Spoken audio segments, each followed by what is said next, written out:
السلام علیکم۔ بات کرتے ہیں کل کی دو اہم خبروں پر۔ جیسا کہ آپ کو یاد ہو کہ وزیراعظم نے چند دن پہلے وزیر اعظم ریلیف فنڈ ٹیلی تھون کی تھی، جس میں پاکستان سمیت دنیا بھر سے لوگوں نے اس میں حصہ لیا۔ ٹیلی تھون کے اختتام پر مولانا تاج میل سے ملک میں موجود کورونا وبا جیسے عذاب کے خاتمے کے لیے دعا منگوائی گئی۔ مولانا تاج میل کی اجتماعی دعا میں سماجی برائیوں کا ذکر کیا گیا، جس میں میڈیا کو بے حیا اور جھوٹا قرار دیا گیا۔ اس وقت پروگرام ہوسٹ کے علاوہ ہزاروں لوگوں نے گھروں میں بیٹھ کر مولانا تاج میل کے ساتھ دعا مانگی۔ چند لفافہ صحافیوں سے مولانا کی بات برداشت نہ ہوئی اور انہوں نے ٹیلی تھون ختم ہوتے ہی مختلف سوشل میڈیا پر چیخنا چلانا شروع کر دیا۔ مولانا نے ہمیں بے حیا، جھوٹا اور بددیانت کیوں کہا؟ انہی کی حمایت میں تمام نام نہاد لبرل، فاشسٹ اور مذہب سے عاری لوگ میدان میں آ گئے۔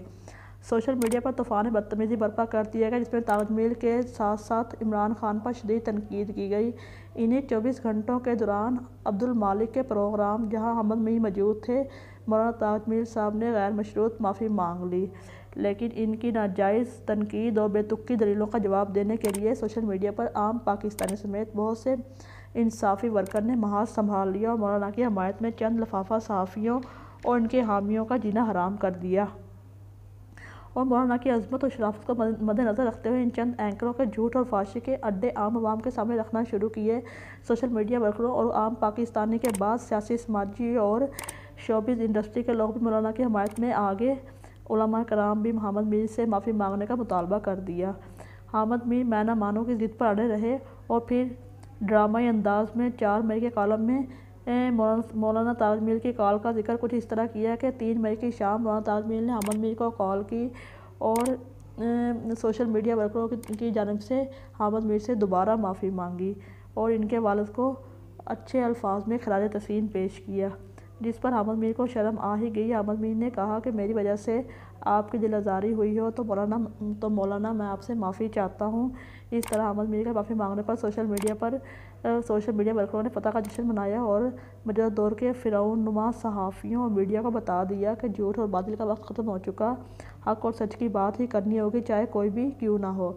چلتے چلتے رات گئے شہباز شریف کے لطیفے پر تھوڑی سی بات کرتے ہیں۔ شہباز شریف نے کہا، میری خواہش ہے مرنے سے پہلے پاکستان کو اس سڑک پر دیکھنا چاہتا ہوں جس سڑک پر چل کر غریب قومیں عظیم قومیں بن گئیں۔ ان کا مزید کہنا تھا، قائد اعظم اور علامہ اقبال کی روح تڑپ جاتی ہوگی جب وہ پاکستان کو اس حالت میں دیکھتے ہوں گے۔ اتنی قربانیوں کے بعد پاکستان کو حاصل کیا گیا، ہمیں قائد اعظم کے اصول، نظم و ضبط، اتحاد، تنظیم پر عمل کرنا ہی ہوگا۔ ویسے قوم شہباز شریف سے پوچھتی ہے کہ شہباز شریف نے اپنے 30 سالہ دور اقتدار میں صرف کرپشن، جھوٹ اور کلمہ پروری کے علاوہ اس قوم کو کیا دیا؟ غریب عوام مہنگائی کی چکی میں پستی رہی، کرپشن کا بازار گرم رہا، پٹواری سسٹم غریب عوام سے پیسے لوٹتے رہے، مظلوم و بے سہارا افراد مارے مارے پھرتے رہے، غریب بیوہ کے نام پر پیسہ اپنے سپورٹروں پر لٹاتا رہا، نمبر پلیٹ اور فوٹو سیشن کے علاوہ غریب عوام کو صرف الو بنایا گیا۔